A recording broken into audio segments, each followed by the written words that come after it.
Is there any other,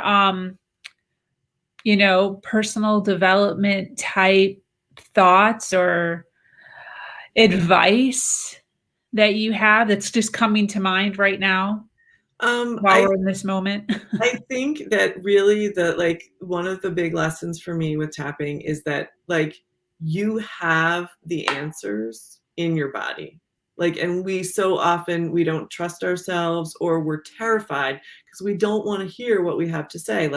You know, I didn't want to know that I wasn't happy in my marriage because I didn't know what to do about it. Got it. But the answer is there. And sometimes the answer is I need help. So when I say you have the answer, it doesn't mean you have to figure it all out on your own. But your body is telling you something. So listen, because it's your body knows, and it doesn't lie to you. Wow. So that I think is really important, and trust yourself and believe that you deserve to be happy.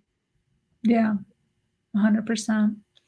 I know that you have a school for joy. Yeah, well, I took it because I took since I was a teacher, that's kind of where I got the inspiration for the name because it's kind of a different way of teaching them. Awesome, awesome. In your opinion, though, what's the difference between joy versus happiness? Or do you have an opinion? I think,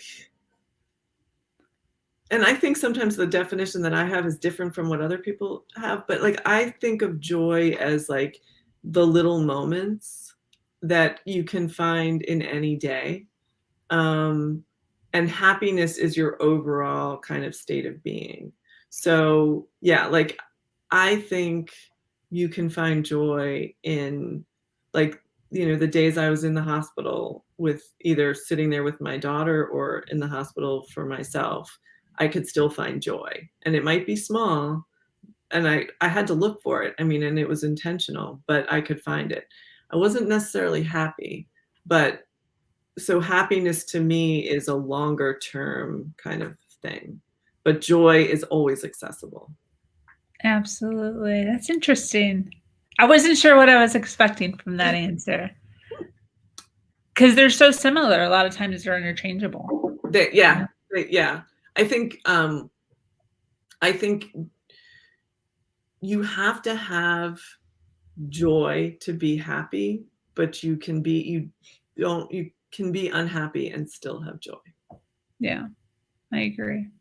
How do you choose to show up for your world? I try to be my best self every day if I can, and some days I do a much better job than others. I try to be present. I try to be compassionate. I try not to judge. Again, some days much better at it than others. I start my day with, almost every day. I mean, there are days that I don't, but with tapping and meditation, because I know Wow. that makes me a better person. So I do it almost every day. And it may only be 5 or 10 minutes, but I do. So that I think really helps me be my best self. And I try to